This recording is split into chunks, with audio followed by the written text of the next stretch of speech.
Hello everyone, আসসালামু আলাইকুম। আজ আমি মাংস রান্না দেখাবো।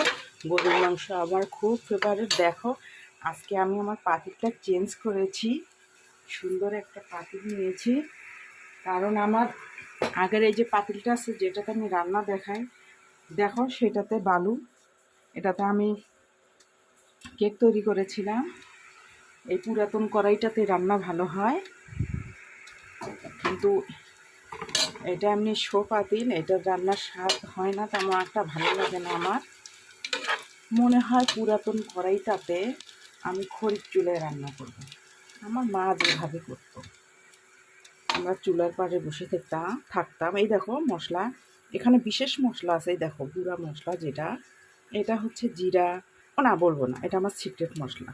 আমি নিজেই তৈরি করি এই মশলাটা, রোদ্রে দিয়ে ব্লেন্ডারে গুঁড়া করে রেখেছি। এখানে আছে মরিচের গুঁড়া, এটাও আমি নিজ হাতেই গুঁড়া করেছি। তারপর হলুদ আছে, হলুদটা কেনা।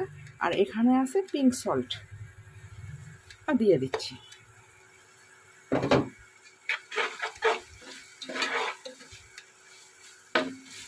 তারপর দেখো এখানে আছে আদা।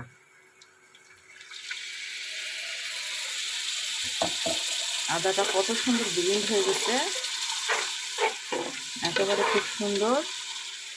পাওয়ারটা একটু বাড়িয়ে দেই, 1400 দিয়ে দিলাম।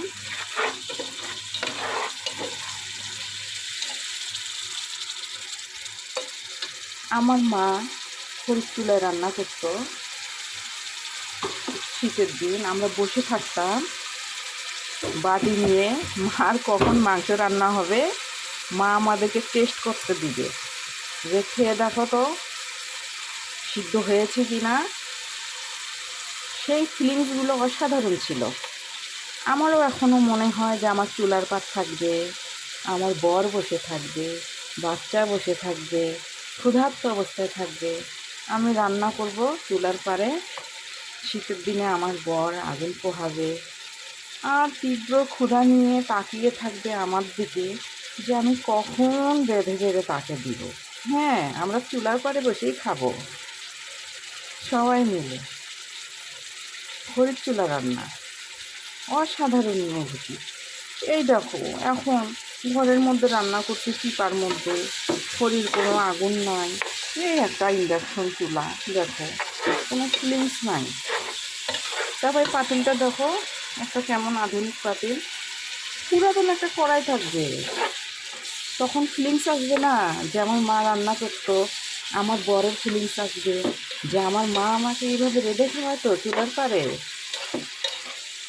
সেই আমার বর সেই ছোট্টবেলায় ফিরে যাবে, অনুভূতিগুলো তার ফিল করবে মনে মনে সেই ছোট্টবেলার ঘটনাগুলো।